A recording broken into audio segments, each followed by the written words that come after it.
You cannot say that you're mentoring someone and making them polish your shoes. Those two things are not related. If you're mentoring me to be an engineer, then I do engineering things.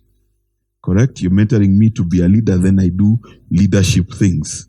Okay?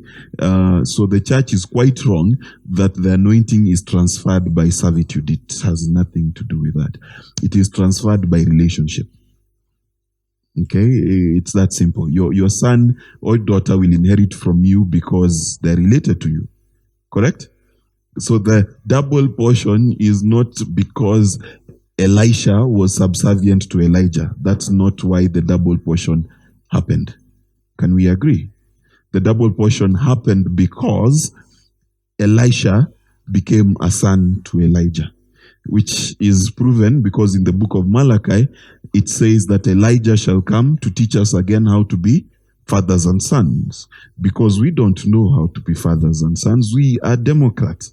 Because our democratic minds is every time Uhuru Kenyatta is wrong, we rebel, right? And every time he is right, we pat him on the back. You understand? We do not know how to be sons, which is one of the key things that will be found missing in the last generation. So are we together? So Joshua is Moses' PA, correct? Now, there is something interesting that happens quite a bit in the life of Joshua. I would have pointed out the scriptures, but I do not have the time. So you'll go find these stories for yourselves, right? Google is your friend. Now, when Moses goes up the mountain, God is specific to tell him that he wants to speak to him alone, right? Strangely, who goes up with him? Okay. You realize Joshua is disobedient. If God tells Hez to go somewhere alone, right? And Judea follows, what does that tell you about Judea?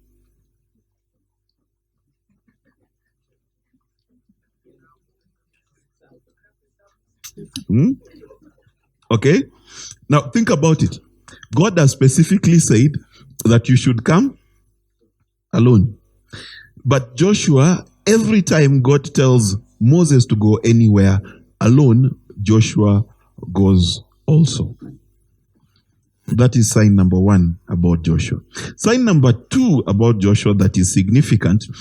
There is a portion where Moses goes out of the tent of meeting. So he's been meeting with God. It is a private meeting between God and Moses. The moment Moses leaves the meeting, Joshua checks in. Now, that's strange because Joshua is not a priest. Right? So he's not a Levite. But he's the only person in the entirety of the camp who has access to what Moses has.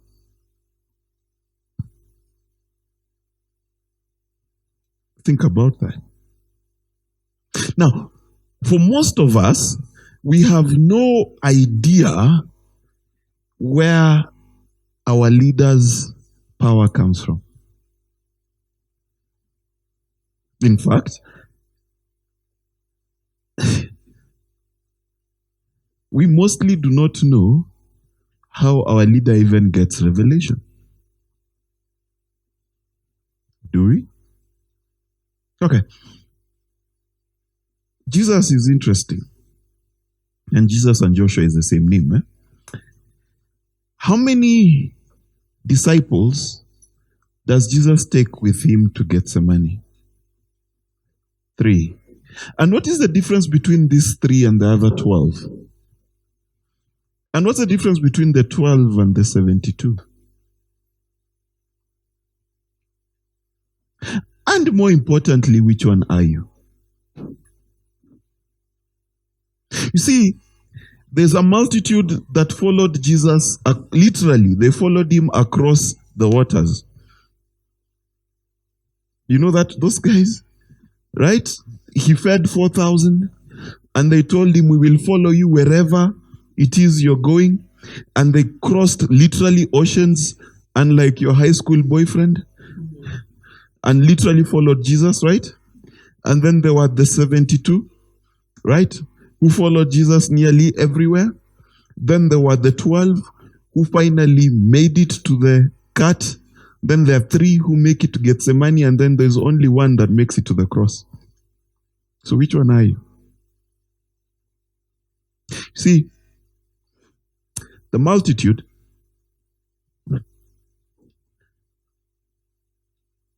according to Jesus, followed him for 2 reasons. There's a multitude that followed him for bread. Okay? Because like, this guy is cool. He was the guy at the bar who throws rounds. Yeah. You know there's that crowd, even in your life, right? There are those people who there's something they get from you, whether it's advice, intelligence, whatever it is that they get, there's something they get from you, right? So that thing which they get then makes them stick to you, correct? Sindio? And the day you withdraw it is the day they disappear. But there's a second more dangerous aspect to the multitude. It's called those who seek after a sign. Okay? And they keep looking to Jesus to give them a sign. They don't know who he is until he does a sign, which means every time that he does something that they do not like, they abandon him. Because they're looking for a sign. Right? So if Eudia is my Jesus, is my leader, and I don't like short skirts, every time she wears a short skirt, she stops being my leader until she puts on the right one. You understand? Seeking a sign. Do something to show us that you've been sent. Okay? Now, given in your life, there are people who look for those things that show us that it is you. And they relate to you based on your performance. You're doing very well. We are very close. You start faltering in anything. And they're like, I think there needs to be distance. And the problem with that is Jesus encounters this in John chapter 6. When he tells them to eat his flesh. He tells them, so bite me. Right? Yes? And they are offended. They're like, how can you turn us into carnivores? That's exactly what, you understand? We are not man-eaters. We are children of Israel. If we cannot eat unclean animals, how can you dare say that we should eat you? Right? Now, what happens is interesting. The multitude leaves, the 60 leaves, and the 12 remain. Right? And then Jesus asks a strange question. He asks the question, will you leave also? And then Peter answers something significant that then identifies the 12. They say it is not about the bread, neither is it about the signs or how we perceive. It is simply about one thing and one thing only, that you have the words of life. Key. Right? Because they identify in Christ Jesus that even though for themselves they did not understand what he meant when he said, you must eat of me, they are still aware that the man Jesus, in him are the words of life, the offense given notwithstanding. Right? And that's how they became part of the 12.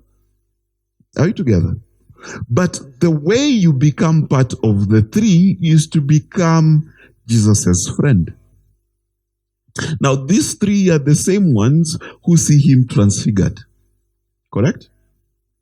Right? So, you realize that for Peter, the transfiguration shocks him. And he is like, this is a big sign and we need to create a business right here. If we put 3 booths here, the temple in Jerusalem will be out of business and people will come see the latest attraction, 2 dead people and 1 alive guy shining. Right? It's a brilliant business plan, an excellent start to a religion, and the best way to take over the ancient world. Because, can you imagine if the emperor in Rome is claiming to be a god? How much more is Jesus a god if he's walking around shining? It is a sure shortcut to what Jesus came to do. right? Because if you want to be God of this world, there's nothing better than walking around shining. Correct? So we understand that Peter is not close to Jesus because he's particularly bright. Correct? He's impetuous. He's short-tempered. He is the one whom the master says, "Get thee behind me, Satan." Right? So his closeness to Jesus is not about his perfection.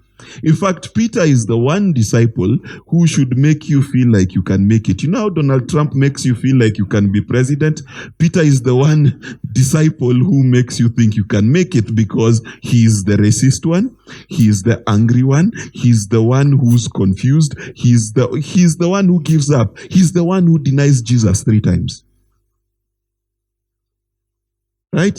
So if you want hope that your failures and mistakes do not disqualify you from being a disciple and a sent one of God by that matter, Peter is your example, right? But Peter is close to Jesus not because he is perfect, but because he is willing to be Jesus' friend. And more importantly, because Peter is willing to lay down his life for his friends, because Jesus says that after you fall away, right? So please understand, God is interesting in the sense that when Peter falls away, God sees an opportunity for him to encourage his brothers. Correct? Now, why am I relating Peter's story and the disciples' story to the disciple Joshua? Because if you do not understand the disciple Joshua, you will not understand the leader Joshua, who is the subject of our debate today. The disciple Joshua and the disciple Peter have certain things in common. First, they have tenacity. Okay? They have stickability. It's very key. Number 2 is if you read the story of Moses, you'll realize that Moses was a very weak leader. He was a weak leader because the number of coups that Moses goes through is ridiculous. He went through about 4 or 5 of them. Okay? Those are direct coups. But the number of times the Israelites were disgruntled against him and wanted to kill him and they wanted to throw him away is huge. You understand? Every time they were at a place where there was no food, where the water was bitter, where any of them died, whatever happened, Moses was on the firing line from the Israelites, correct? But Joshua is different. Joshua is different in the sense that, number 1, when he goes into the promised land, he sees different. Everyone else sees giants, everyone else sees impossible odds, and Joshua sees the capacity that it can be done. Okay? So, number 1 thing you must learn from Joshua is to see different. Because it's very easy to see what everyone else sees. In fact, it is even easier to see what tradition sees. Okay? For example, it is easy to see that if you failed your KCSE, you are a failure in life. It is easy to see that because I am sure one of you has met one of your colleagues from primary school or high school who's working at Mjengo because he got 200 marks out of 500. But it's easy to see that. But Joshua has a different spirit, God says of him, correct? Number 2, Joshua is not afraid to get close to God. That's the kind of guy he is. That when everyone sees a legalistic God, a God who says, this line you shall not cross, don't let anyone come near the mountain, be terrified of me. Joshua sees a loving God who will not strike him dead for going near to him. It's a key thing that you must realize about Joshua. Because consistently throughout Joshua's life, you can see him drawing closer and closer to God. He develops his own relationship with God and is not afraid to cross those lines, to go be with God. Number 3, Joshua is a go-getter. He's a go-getter in the sense that whether it is the promised land he's going for or the tent of meeting, whatever it is that he's going for, Joshua is not afraid to go there. Joshua understands instinctively that the kingdom of God suffers violence, and violent men lay hold of it by force. So he understands the force needed to grasp that which God has promised. Number 4, Joshua is loyal. He is loyal to Moses throughout that period. You see, every time Moses made a mistake, Joshua, number 1, could talk with God, right? So he could have said, by his own right, I hear God too. Sindio? Joshua could have taken opportunity every time, whether it was the Levites or the Israelites or whoever stood against Moses, Joshua would have been their natural choice. Because every time they stood against Moses, they stood against Moses and Aaron, right? So the natural choice would have been who? Joshua. But not once, not when Moses marries an Ethiopian, did he raise an issue. Not once when the water was bitter. The water was bitter for Joshua too, wasn't it? Right? But not once did he complain. Not once do you see on record him questioning Moses' leadership. Now that is the man Joshua. Because one of the things that all leaders must understand, and all people of faith must understand, that if you cannot invest your trust in a leader, then leadership cannot be invested in you. You understand? Now, it's a tricky thing to learn, because one of the tenets of faith is faith cannot work outside of structure. Because faith is the setting up of things under, right? How things are set up under God, correct? Yeah. We talked about this, didn't you? So you cannot ignore the setup and have the faith.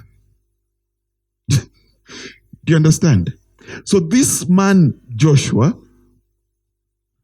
faithful servant for 40 years to a weak leader. And Moses was a very weak leader. Right? And I've given you examples, correct? Is now tasked with the job, the very job that Moses was unable to do. Sindio? Right? Now, I want you to see the beginning of his career. So take me to Joshua chapter 1 if you can. I think it's verse 3 when God is talking to Joshua. Then we'll come back here.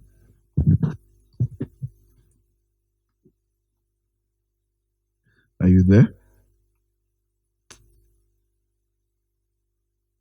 Where's my Bible? Joshua chapter 1. It's a very interesting conversation that each of us must have concerning the issues in our lives. Because if you do not have this attitude and you do not begin to think the way God instructs Joshua, you are in trouble. Okay? After the death of Moses, the servant of the Lord, and the Lord said to Joshua, son of Nun, Moses' minister, okay? Moses, my servant, is dead, okay? So now arise, take his place, go over this Jordan, you and all these people, into the land which I am giving them, the Israelites, okay? So there are a number of things, okay? First, Moses is dead. You would expect that God would be consoling Joshua. Right? But God does not even dedicate the entire verse to Moses. Does not have the courtesy to give him a glowing eulogy. Right? Now, the first thing you must understand about being a Joshua is you must learn to move on quickly. That which you must do it. We put it another way in another verse a few sermons back when we said, when God sends you, do not go greeting neighbors. Do you remember that? Because a lot of the time, when you receive instructions, you spend too much time eulogizing your past job, eulogizing your past opportunity, eulogizing whatever you've lost. And because you are modern, you believe in this thing called process. It takes time, and so, and I'm on a journey. Let me tell you, the Bible is very clear that when you hear the truth, do not harden your heart. Now, what is the process of hardening your heart? It is deciding that it will be a process. But don't you realize that all your life has been a process leading you to now? That you've had however many years you've lived to be ready for now. Everything God has done in your life past has prepared you for today. Otherwise, He would not speak to you unless you were ready. Hello. He will not bother. He is not a time waster. So He shows up knowing you're not ready to tell you why. That's a supreme waste of godly intelligence. Right? So if God speaks to you today, you must be ready today. You see, if you look at the life of Abraham, God speaks to him at night. What does he do first thing in the morning? Kama kungekuwa na street lights the time of Abraham, he would have done it that time. Okay? But what kind of people are we? We are the kind of people who want to spend a lot of time eulogizing the past season and finding excuses why we've not done it yet. Sindio? And you will say, it takes time. Why haven't you started your business? I'm still writing my business plan, which you will never follow, by the way. Or wait, how many have written business plans? Show of hands. Come on, don't be shy. All right, just you stretch comfortably. I have also written business plans. Okay, how many have been faithful to follow them? 0. You followed yours, and it's working.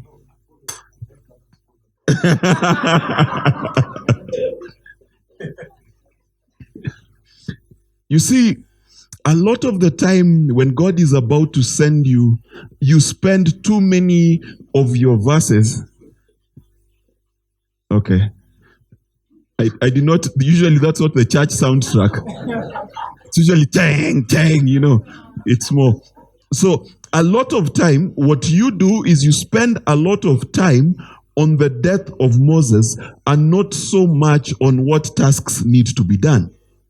You understand? Because the death of Moses is a significant thing. Because there are matters of, okay, how do I handle the handover of power? How do I handle these people who he has left me with? How am I now taking authority? Should I get the elders together? Should I have an anointing service? There are many plans to be done before you take over the leadership of nearly 4 million people.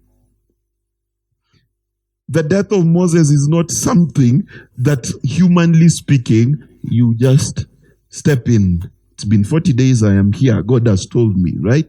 But God is not interested in the details that you want to major in. Because the very nature of what God is asking you to do has to be heard. Otherwise, why is He God in your life? If God showed up to tell you to do easy things, why do you need Him? Why is He telling you? The very nature of your call is to kill you. Do you understand? You are called to be killed by that thing God has called you to do. Trust me when I tell you this, there's nothing that will destroy you more than what God is calling you to do. So sitting and describing how difficult it is, you're not doing yourself a favor. Because I have learned one thing of God. The things I am mostly prepared to deal with, He never brings my way. Now, have you ever noticed that? You see, when I did a certain documentary last year, and everyone told me I'd be sued and I'd be stoned and all these things. So I talked to my lawyers, I talked to my media friends, and I was ready. I was like, these guys are coming for me, I am ready. They never came. Because, listen, it's called a weapon fashioned against you. It is not a weapon you're prepared for. Otherwise, how can it be fashioned against you? For it to be against you and for it to be effective, you've got to have no armor against it of your own. God and the devil are not playing trisex that they send you challenges that are easy for you to overcome. It's a waste of resource. Can we agree? Sir, are you guys okay? Nasikia mnaningisha tu ma soundtrack leo. Let's understand that the process of obeying God's call in your life needs you to prepare to have faith, because every challenge that will come your way is not the one you anticipate. Okay. You're halfway through 2019. Sindio? So in December you thought about your year. Sindio? Sindio? And it was your year of this and that and the other. Sindio? Okay. How many things that have challenged you are the ones you expected?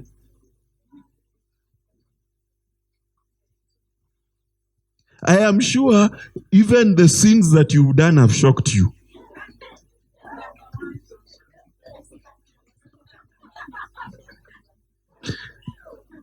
You understand? So, spending time eulogizing Moses is not something God does.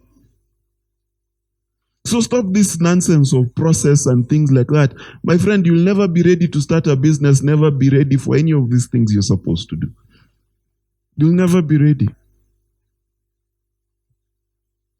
The best way to do business is to get going. The best way to change your life is to get going. Just do it. You understand? Because if you are able to write a business plan now, that tells me you're not stupid. Sindio? So clearly you have the wherewithal to assess your risks and your opportunities and things like that, right? So get cracking. So, now it continues to say, because I've got, wow. Hata sijafika Jericho. Bwana asifiwe sana. And considering this could be my last day on the job.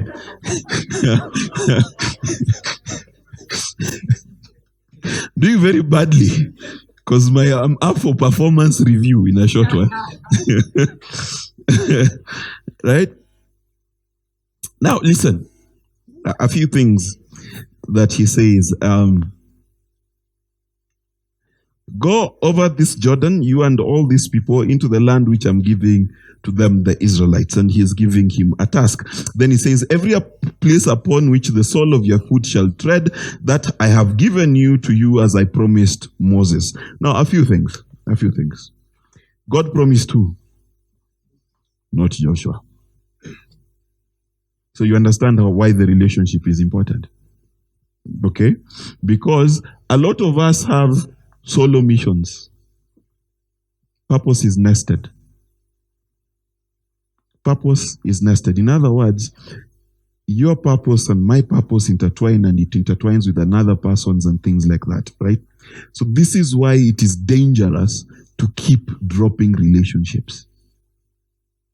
Because 99% of the time, you will give God the task to go look for someone else to have done the purpose you missed because you stopped being friends with Gaston.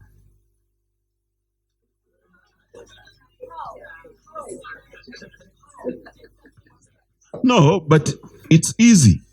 It's easy. Gaston alikatia demu ulikuwa unataka ukajam.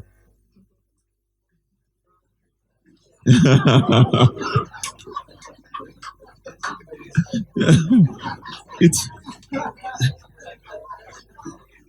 so you see, it's very easy, and we were discussing about the nesting of how the body of Christ is dependent on each other on Saturday, which I think is one of the most important Saturday classes we've ever had, and we didn't record. No, but then seriously, no, am I lying? Yeah. So no, truly, I think it's one of those things I have not taught. Yeah. Yeah. So you see what happens is this, when you meet certain people, okay, and they have an accelerator effect in your life. Okay, this is how you know someone is meant to be in your life. They come into your life despite everything else. They have this effect of accelerating either your thinking, your revelation, or your ability to work, or unlocking what you are supposed to do, right? And you find yourself that when you are around them, certain things in your life begin to move. Okay? Sometimes you even, when you're around certain people, your hearing of God becomes clearer, right? It happens with almost everybody. Now, because you do not know how to value that, every time they offend you, you disconnect. Right? Not understanding that it is not them that were causing you to be accelerated in whichever field. And I'm not just talking about preachers, I'm talking about everybody, right?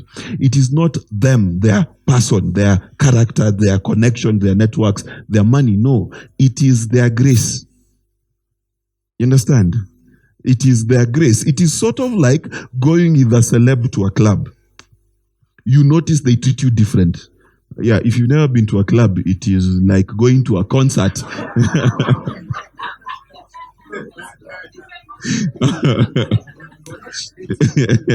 You're not connecting. So there's a certain grace in each other that we have, that for as long as that person is there, certain things do not worry you. You understand? Because they have a natural ability, even when they're there, that you know. Have you ever had a friend who, when the cops stop you, you just let him talk? You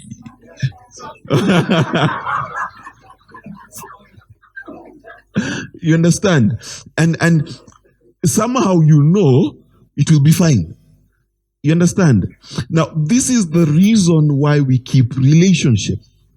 We don't keep relationship because of the people. We keep relationship because of the God in them. You understand? And God can dwell in very weird places. Generally. Yeah. I have found God. One day I was on a TV debate and there was a Muslim sheikh. And I listened to that guy and I thought, I can hear God. This guy is Muslim. Muslim completely. The problem with most of us is we do not realize that all of creation declares the glory of the risen Lord. And so you want to choose how the thing that God uses to reach you looks like, talks like, acts like. So it's very key that you need to understand that actually how you become great. And let me now give you a hint of what we discussed on Saturday is this, that the kingdom of God and inheritance works like this. Okay? Your father makes 20 million shillings. You inherit 20 million, right? Your job is not to spend 20 million. Your job is to turn it into 100 million. And then your son takes over, right? So each generation in God is supposed to start higher. It's basic understanding. That's how dynasties work, right? Now, the problem with us is we are not dynastic in our thinking. Each one of us wants our promise, our call, our ministry, right? So with my promise, my call, my ministry, I've got my thing. But you see, you're building wrong. If you want to build greatness, then you take that which someone else has built and then you add value to it.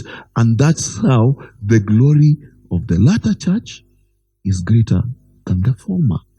It is not some magic. It is not God will pour out more Holy Spirit, because He can't. It is that you finally learn that if I want a career in banking, it's so formal. Yeah?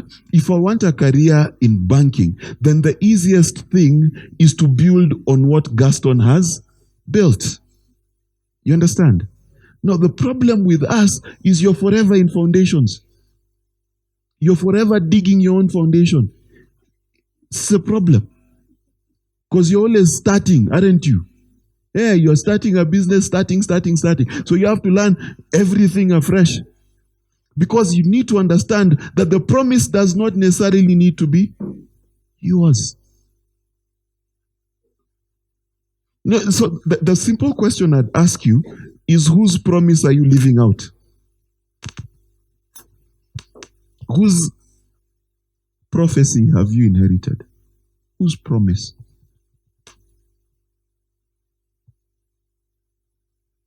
See, part of the reason the church is poor, it's basic mathematics. The English are wealthy because they've been able to cultivate wealth across generations, right? All right. Now you in your family, oh, there's one person who's very happy, right? And it feels good, right? Not to start with the hoi polloi. The hoi polloi ni watu hoi hai. Or as Karongango is now called, a struggling elite. You understand? So, a lot of the time, because of how quickly we sever relationships, okay, we have to build from scratch. You understand? Okay, let me give you an example. How does Safaricom work?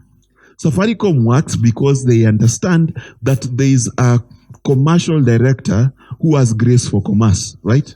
And they have a finance director who's got grace for finance, right? And they've got all these people with different graces who work together for a common goal. Now, in them, there's a guy who's building his career. There's a guy who is going to university. There's all of these people in one vision, right? So what you need to understand is this so-called purpose which you pursue with such great zeal, 99.9% of the time is nested in someone else's. Are we together? Okay, let's assume your purpose is medicine. Do you realize that without Louis Pasteur and other people, you would not have a career? Do you understand that? That literally everything in life is built on the foundation of others. Paul puts it like this, that I planted, Apollos watered, but God is the one who gives increase. Now, my question is, where ndio planter? Where ndio waterer? Alafu where ndio harvester? And even the market. Do you see how mad you are? You see, if you do not learn to build with relationship, whatever you've built has already failed. Oh, I can prove it to you. Just catch a flu. Then, everything you've built is gone. So you must learn, like Joshua, that purpose is not necessarily my purpose. It's a very ridiculous statement, by the way. Are we together? May backslide from my purpose. So, now, another thing I must tell you is Christians have been praying barefoot for too long. Yes, you go around town claiming it for God. Yes, you are supremely insane. Because Joshua was never barefoot. Let's start there, one. When God says, every place your foot shall tread, in verse 4, he explains where. He says, from the wilderness and this Lebanon to the great river Euphrates, So, my friend, if Joshua stepped foot in Africa, he would have died. Because he had no mandate in Africa. So the other thing you must know is the boundaries of your authority. Because when you take it as carte blanche, you will begin to fight wars that will swallow you. You must know where your battle is. You must know its boundaries. So these people will tell you name and claim. It does not work like that. God has gone before you to a specific place, not everywhere. When God tells him, I've gone before you, he knows there is a boundary within which God has gone.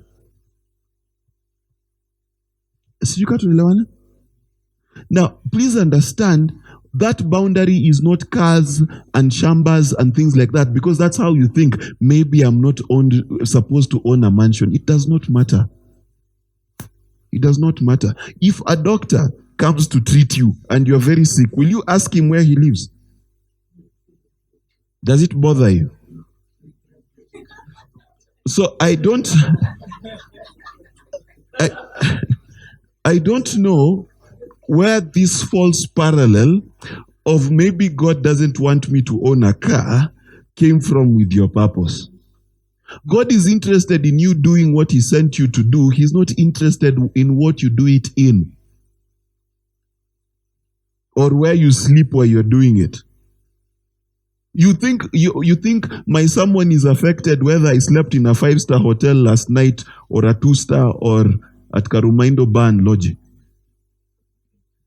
Is God going to judge my someone today and say, based on where you slept? It does not matter. God has no problem with your luxury or lack thereof.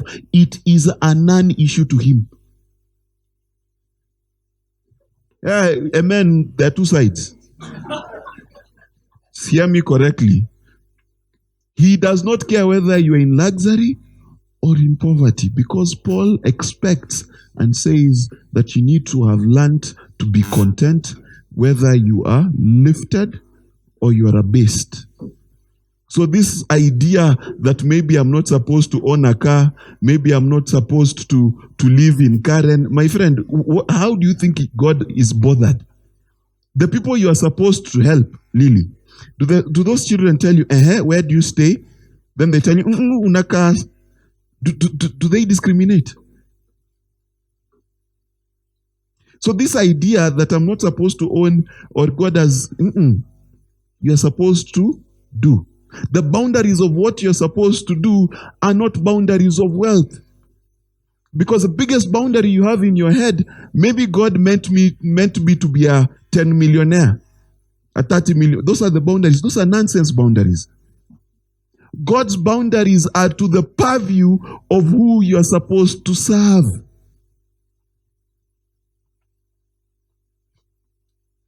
Are we together? So don't tell me God sent me to be a doctor in Kenya. My friend, nonsense. God expects you to be a doctor in Australia, in hell, in heaven, everywhere God expects you to be.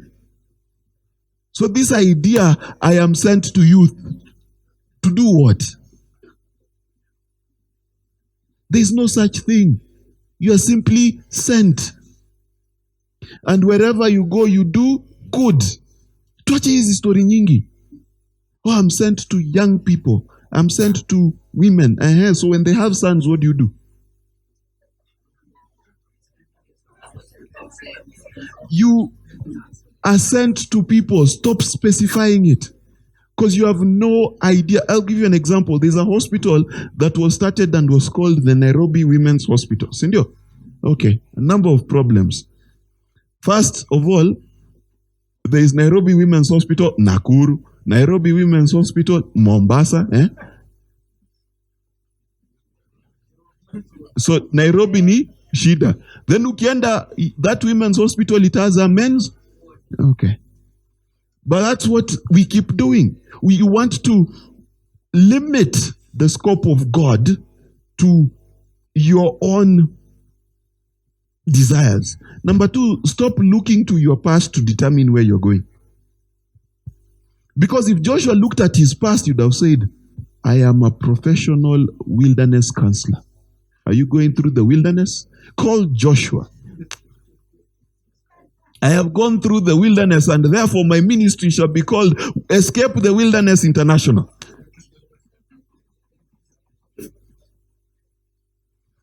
You understand? So stop this idea of defining for God where you are going based on your past. Oh, I struggled through depression. Now I help people cope with depression. Nigga, what?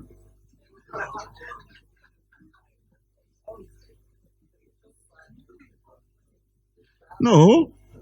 Listen, do not listen. Leave the wilderness where it is. Because who God has called you to deal with might not necessarily have anything to do with your past experience. You understand?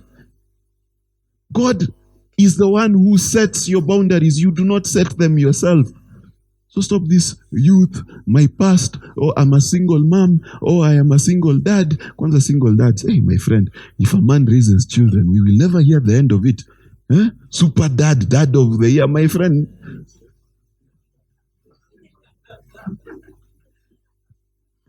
You understand? So God is the one who sets your, and the boundaries are futuristic, they're not based on your past. Because sometimes the skills you gathered in the wilderness are completely useless in the promised land. Because in a land that is flowing with milk and honey, your ability to call quail to fall on the ground is very useless. And he says, no man shall be able to stand before you all the days of your life. Now, you see that statement again, if you read it in English, it is a big lie that God told him. Because I know of very many people who stood against Joshua. Do you understand? So people standing against you is very different in God's mind than in yours. It's two different issues. As I was with Moses, so I will be with. Yeah, so please be careful relationships.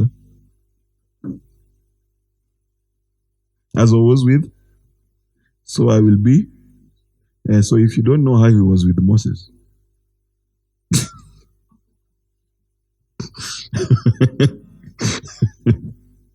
do you understand the importance of relationships?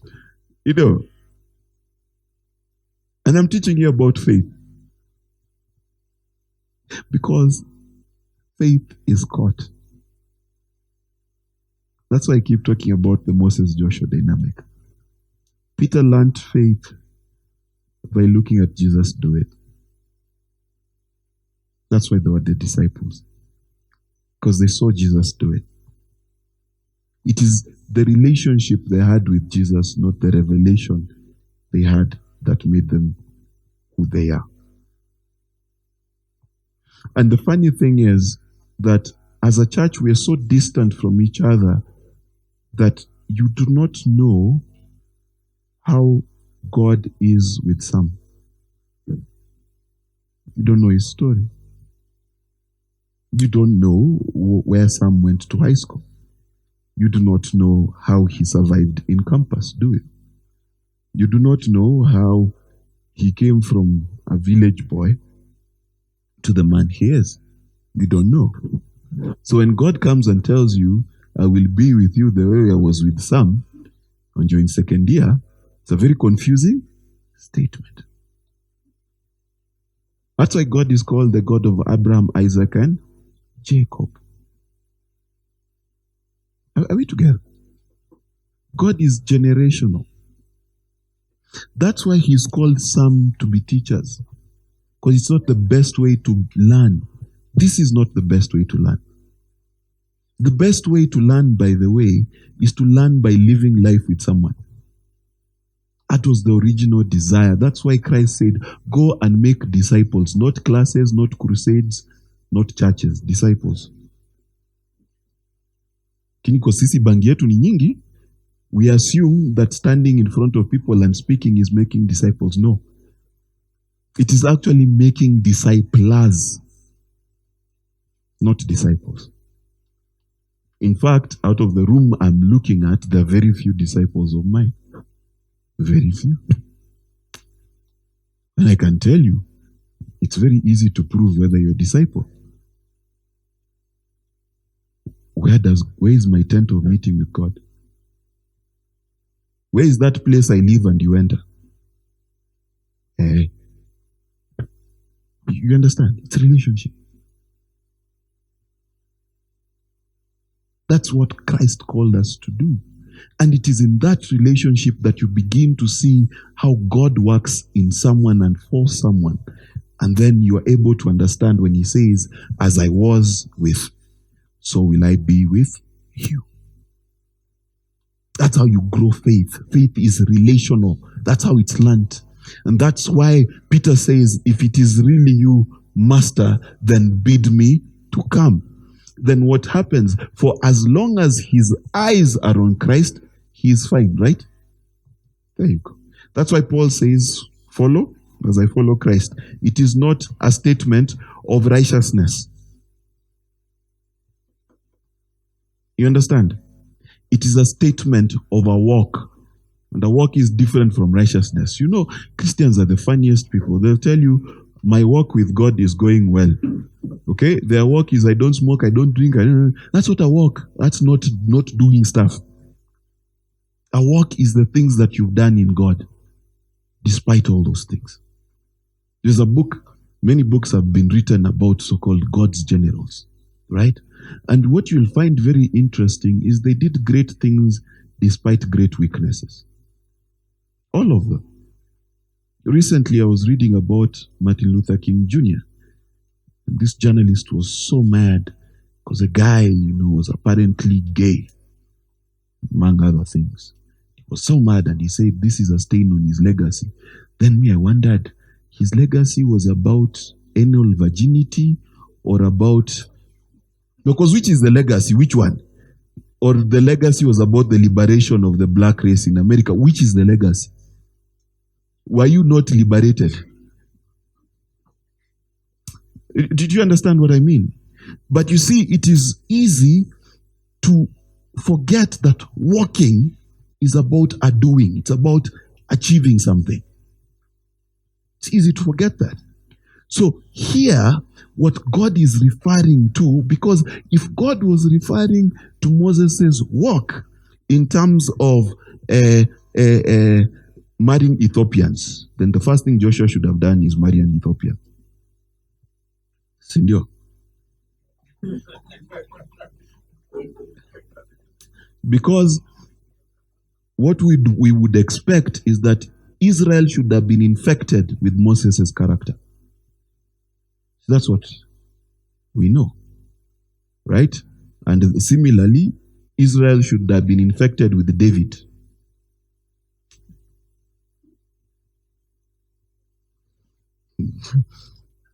Are we together? By the way, can I explain Solomon to you? I know you guys think he was very promiscuous. He wasn't. Just wait.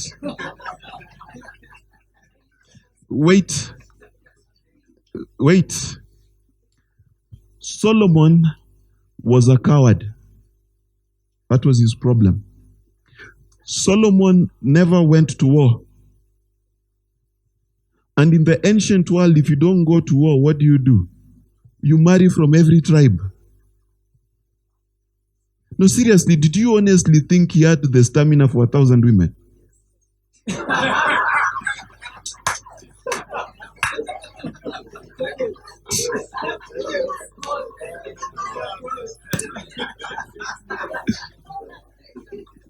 Okay?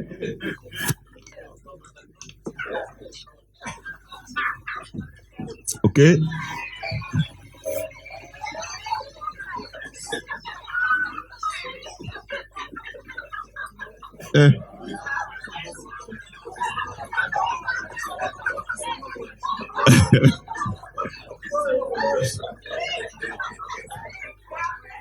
Okay, so let me translate what that A meant, gentlemen. Get your act together.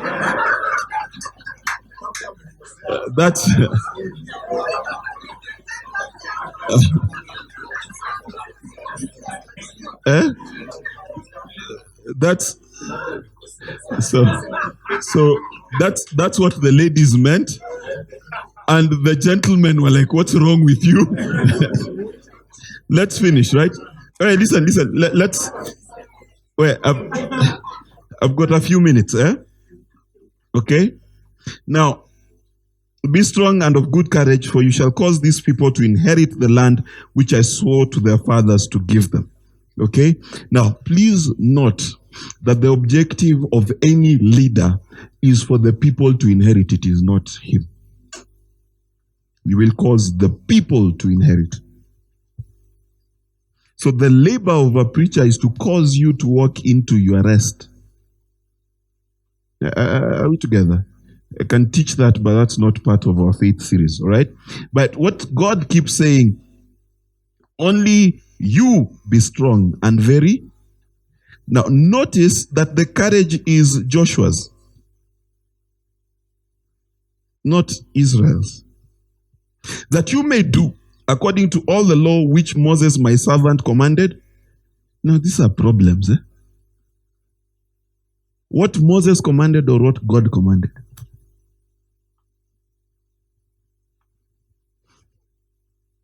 You see, you must understand the power of relationship in our transactions with faith. You understand? Turn not from me to the right hand or to the left, that you may prosper wherever you go. Now, let me explain this thing. Honor your father and mother, and it shall be well. It's the same thing. It's the same thing. It is the same.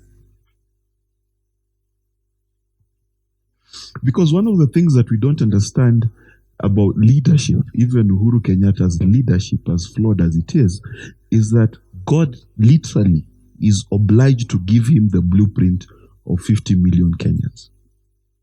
He has it. I don't like him. Might make a lot of mistakes, but he has it. A wise son knows how to get it. Because a wise son knows how to deal with a drunk father. Pun not intended, man.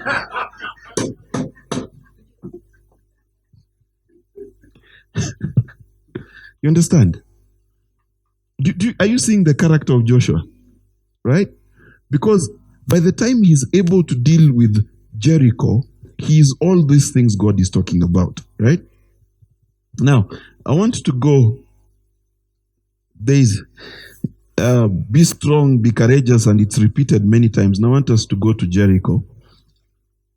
So take me there. I want us to look at the instructions that God gives the children of Israel.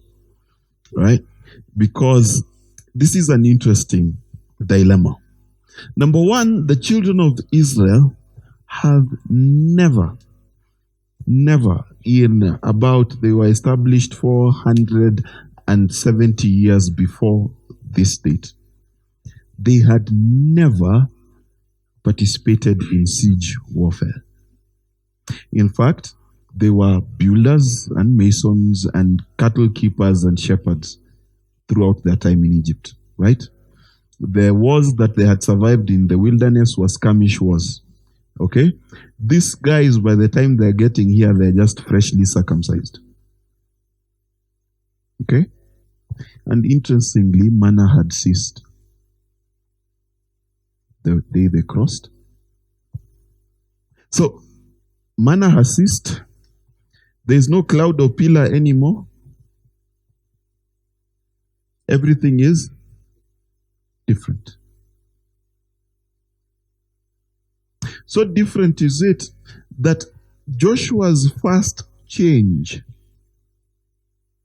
Moses sent out 12 spies.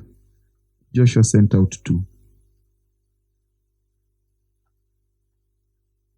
Which is a lesson in leadership I should hold a conference and charge for. I'm joking. We'll discuss that one day.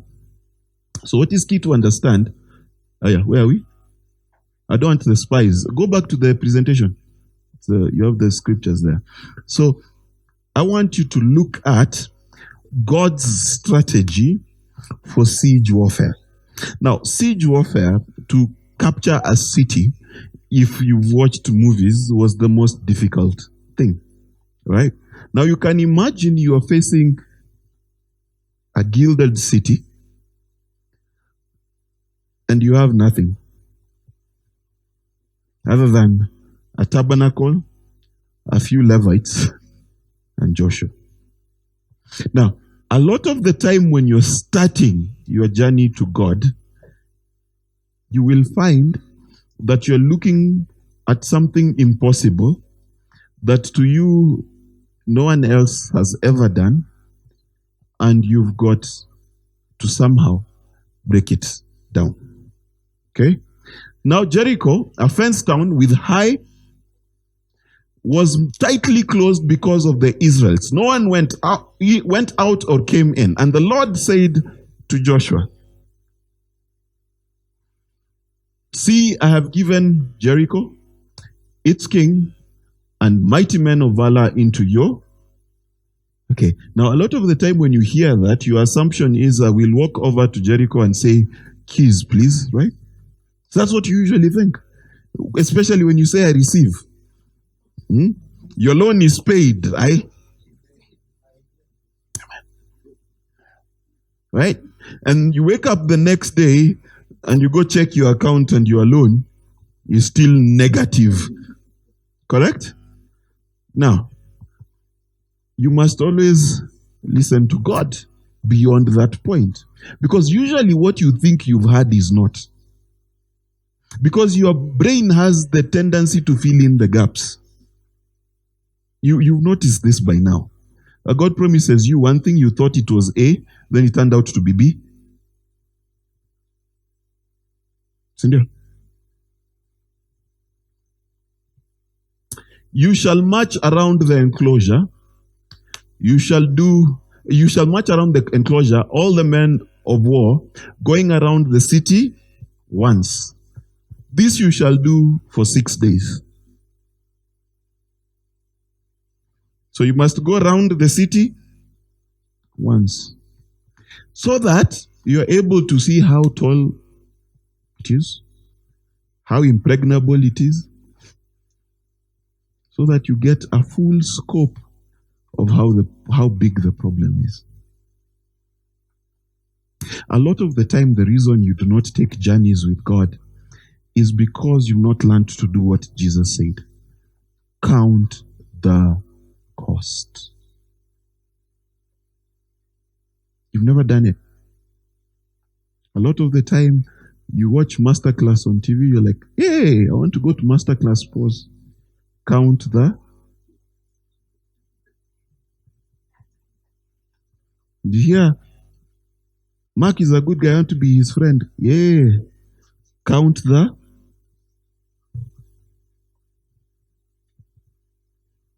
This idea that you begin to put your hands to the plow and then you turn back. Jesus said you're not worthy of the kingdom. Are you together? Now I know you think sin makes you unworthy of the kingdom, but Paul, if you think so, actually what makes you unworthy of the kingdom is your unwillingness to plow. Set your hands to the plow. Must count the cost. God is not interested in your half indulgence. So before he does anything with you, he expects that you've counted the cost.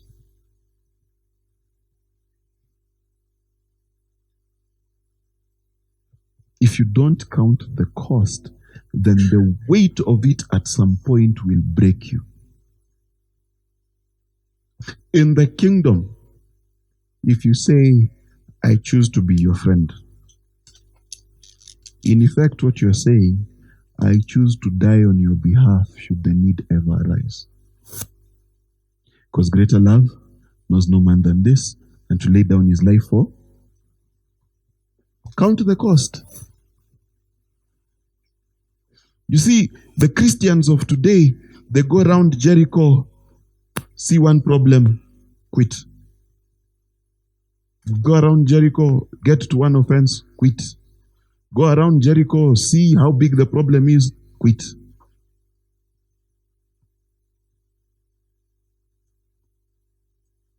So, for 6 days, shall march around it. All the men of war. This you shall do for 6. Why the men of war? Because they must consider what the challenge is. They must think about it before they accept the mission. It's like Mission Impossible. The mission ahead of you, should you accept it? A lot of the time, just people in gear for, especially kwanza when a Christian promises you, they will support your ministry. Let me tell you for free, the moment you promise, your finances shall be attacked. I guarantee you. There will always be more problem than money to make sure what you've promised shall not happen. Yeah. Are we together? So always count the cost. Oh, this is not what I bargained for. This is not what I expected. So which cost did you count?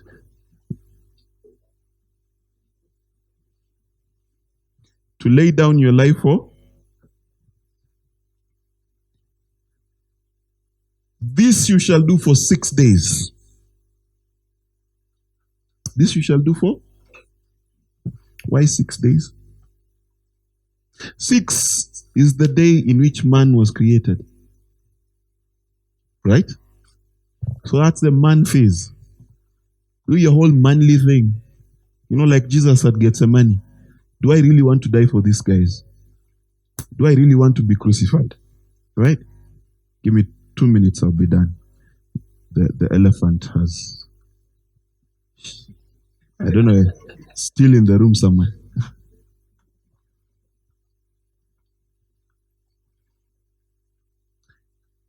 And 7 priests shall bear before the ark 7 trumpets of rams. Now, here's the most important thing. Before you go to war, you must identify where the ark is. Are we together? You must identify the priest. You must identify the ark. You must identify where they're going. Very key. Because a lot of the time, the first thing, if you are going around the siege, you will be looking for the cracks on the wall, right? Mahali pa kupenya, right? Them, they're supposed to look for God. Different issue. That when you are in a problem, who do you look for first? See, Jesus concluded it this way. Nevertheless, not my will, but your. In other words, he is willing to go to war, but the person he wants to find is God. Are we together? I will have to repeat this next week, so don't worry. Or if I still have a job. And on the 7th day you shall march around the enclosure 7 times, and the priest shall blow their trumpets. And when they make a long blast of the ram's horn, and you hear the sound of the trumpet, all the people shall shout with a great shout, and the wall of the enclosure shall fall down in its place, and the people shall go up over it. The only thing I want to talk about, the many things there to unpack, because I'm out of time, is this: a great shout. You must understand that if you're going to overcome the Jerichos in your life, you must have the ability to have joy in trouble. He says, the joy of the Lord is your strength. A lot of the time, you've been taught that when you're in trouble, what do? You fast, ashes, sackcloth, right? Just serves in making you sadder. Have you ever tried to be happy when you're hungry?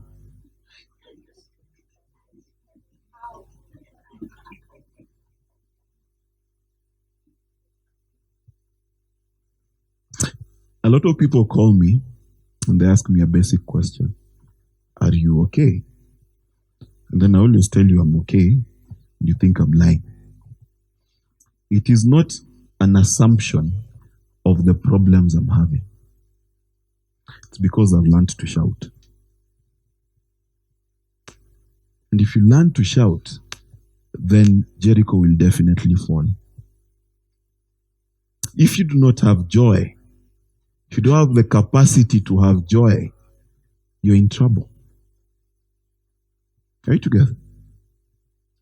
I have not even started teaching you how to deal with Jericho, but I have to end there because elephants have to be addressed.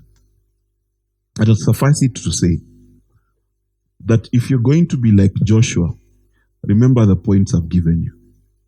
Relationship, loyalty, violence, going where you are not allowed to go, finding out where Moses hears God, being a witness to the move of God in Moses' life, not being offended easily. All of these characteristics were the characteristics that God chose for a man to lead Israel to the next dimension. Because if you read Numbers 14 through to 19, you will realize all the characteristics opposite to what I have said are what kept them in the wilderness. They disgruntled and complained. They kept saying they needed another leader. We shall choose another leader to take us back to Egypt. Right? And then they changed their mind. They chose another leader to take them into the promised land. Israelites were funny. They had problems with Moses and his character. All of those characteristics were the people who stayed there. The fearful ones, the ones who, when they saw a problem, they saw giants who had a different spirit. Those are the guys. Numbers, please read it. Numbers 13, 14, all the way to 20. Joshua was the opposite of all those things. If you're going to enter into your promised land, you've got to have these characteristics. Because one of the principles Joshua reminds the children of Israel is this: that you shall not find rest until your brothers find. So if you do not know how to have relationship, you can't be a Joshua. So